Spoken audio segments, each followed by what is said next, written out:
Hello student, स्वागत है आप सभी का HLB डिजिटल क्लासेस में। हम आज आपके लिए क्लास 12 बायोलॉजी में दो नंबर के कुछ इंपॉर्टेंट क्वेश्चन लेकर आए। इससे पहले हमने आपको एक नंबर के क्वेश्चन बताए थे। आज हम आपको बताएंगे 2 नंबर के कितने क्वेश्चन आते हैं।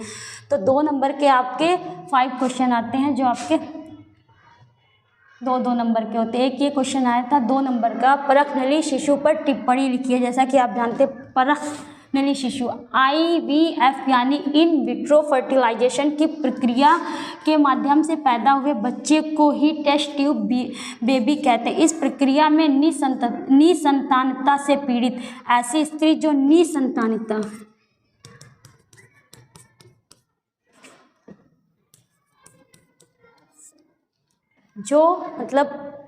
निसंतानता जो मां नहीं बन सकती, पीड़ित दंपतियों के अंडाणु और डिंब को लैब में मिलाया जाता है, जिससे गर्भाशय में स्थापित करने के लिए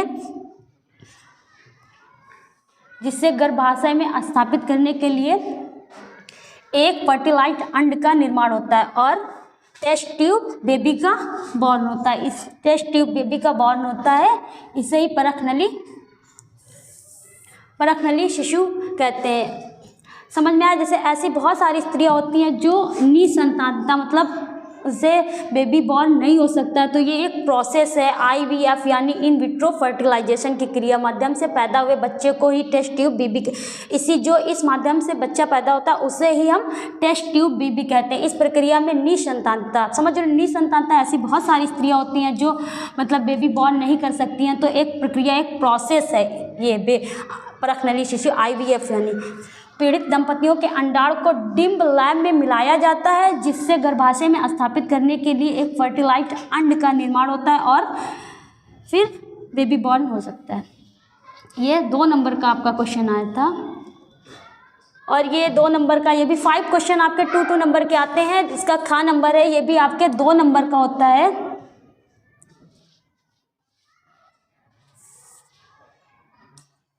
वो लिखा है आपका 2 नंबर।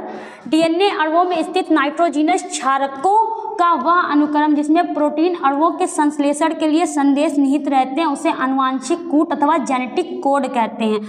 RNA अणुओं में 3 नाइट्रोजीनस क्षारक से यानी बनी एक भाषा जो किसी विशिष्ट अमीनो एसिड को कोड करती है, उसे आनुवांशिक अथवा जेनेटिक कोड कहते हैं। पता है आपको, नाइट्रोजीनस बेसेस आपके ये लिखा है ATGC और RNA नाइट्रोजिनस बेसिस आपके AUGC। A का होता है एडेनिन होता है,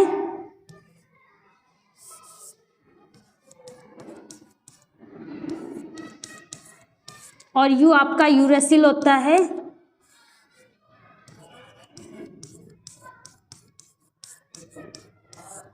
और G आपका ग्वानिन, C आपका होता है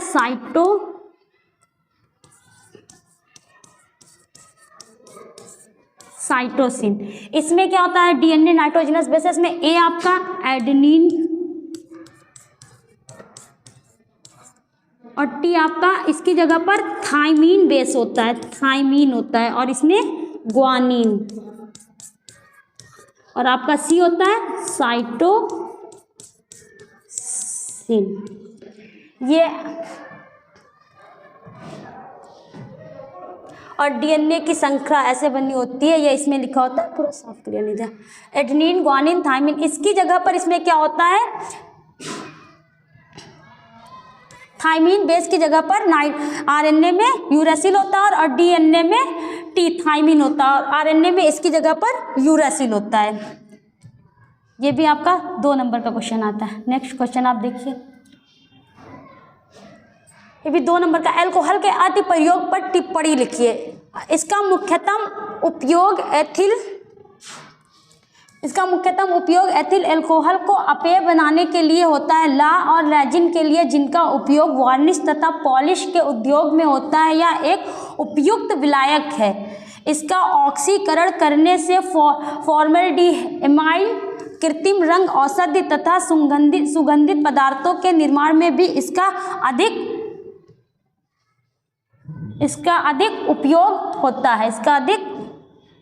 उपयोग होता है।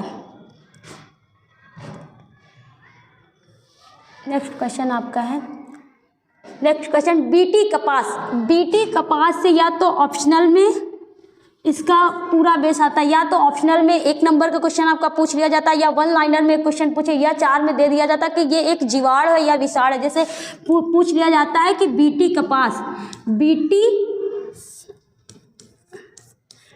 जीवाणु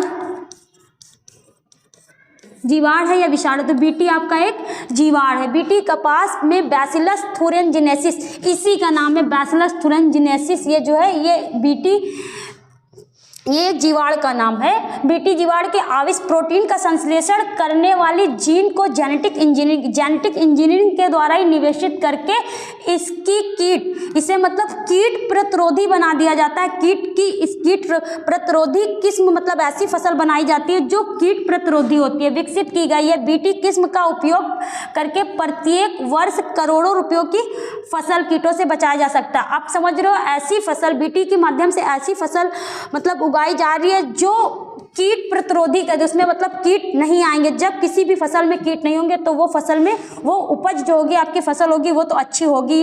और बीटी से रिलेटिव आपका कोई ना कोई क्वेश्चन जरूर होता है, या तो ये पूछ लेता है कि बीटी जीवाणु है या विषाणु है, और पूछ लेता है कि बीटी का फुल मतलब नेम क्या होगा, या बीटी कपास का उपयोग क्या होता है। ऐसे करके कुछ ना कुछ इससे इंपॉर्टेंट आपका पेपर में आता जरूर है।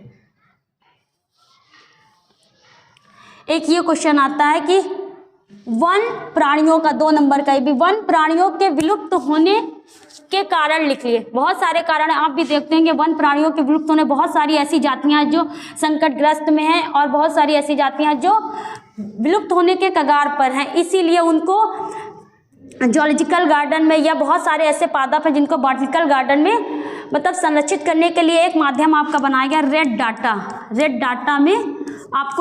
डाटा में इन सबको मतलब देखा जाता है कि कौन सी संकटग्रस्त जातियां हैं, कौन सी विलुप्त होने के कगार पर जातियां हैं, विलुप्त होने के कगार पर उनको संरक्षित किया जाता है, उनको समावेशित किया जाता है, और उनके लिए मतलब जो आवास बनाए जाते हैं। और उनका कारण क्या हो सकता है आप जानते हो, पर्यावरण प्रदूषण, वनों की कटाई, मिट्टी के कटाव, अतिवृष्टि, बढ़ते शहरीकरण, जनसंख्या आपकी पता है आपकी जनसंख्या बढ़ रही है, पॉपुलेशन जो आपकी है बहुत ज़्यादा बढ़ रही है, तो इसकी वजह से पॉपुलेशन बढ़ेगी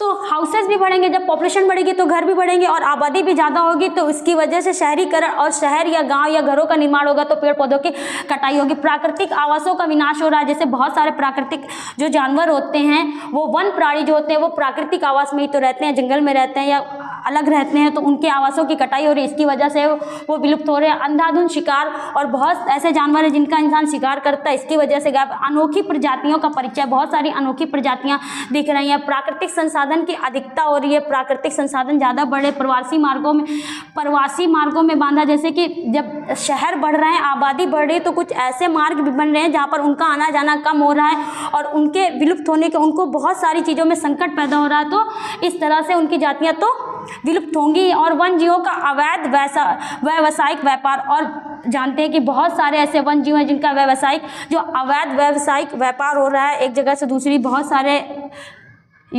सारे जानवर ऐसे हैं, जैसे समझ रहे हो आपके खाने के लिए या यूज़ किए जाते हैं, बहुत सारे शिकार करके खाते हैं। ये भी आपका 2 नंबर का क्वेश्चन आता है। ऐसे वन जीव के विलुप्त होने के प्रमुख कारण, तो आप इसको सोचकर बता सकते हो कि पर्यावरण प्रदूषण तो आपका बहुत ज़्यादा बढ़ रहा है। प्रदूषण तो आप बता सकते हो वनों की कटाई, और वनों की कटाई से तो प्रदूषण बढ़ेगा, क्योंकि हमें जो शुद्ध ऑक्सीजन मिलती है वो पेड़ पौधों से ही मिलती है, वनों से हमें ऑक्सीजन मिलती है। और जब ये ज़्यादा होगा तो ये ऑक्सीजन मिलती है, और जब इनकी कमी होगी, पेड़ पौधे कम होंगे, पेड़ पौधे